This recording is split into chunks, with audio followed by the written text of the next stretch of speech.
There was a story that went, I don't want to say viral necessarily, but was shared around the like detransitioner community, where this guy told a story online in a forum.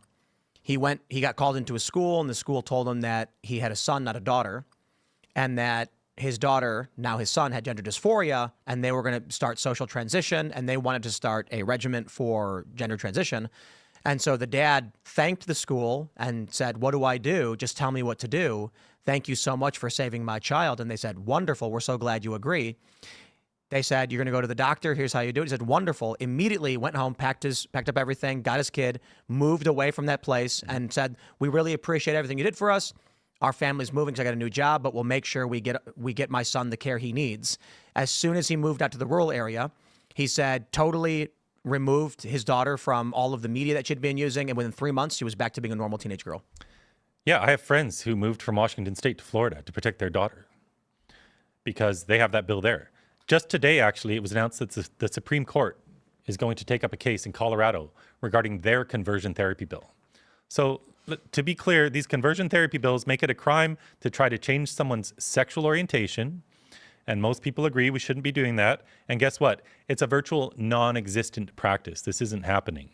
But the real reason for these bills is this second component that they sneak in there. And it's about trying to convert someone's gender identity.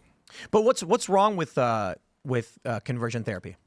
Yeah, I was just about to say, well, if it's an adult that's seeking out therapy because they have whatever religious or moral qualms with same-sex activity and they don't want to engage in that and want to seek out the root cause of it in themselves, why should they be restricted from doing that by the state? 27 states have banned conversion therapy. That's insane. Yes, so people with same-sex attraction, if they want to talk to somebody about that, they should be allowed to have that conversation.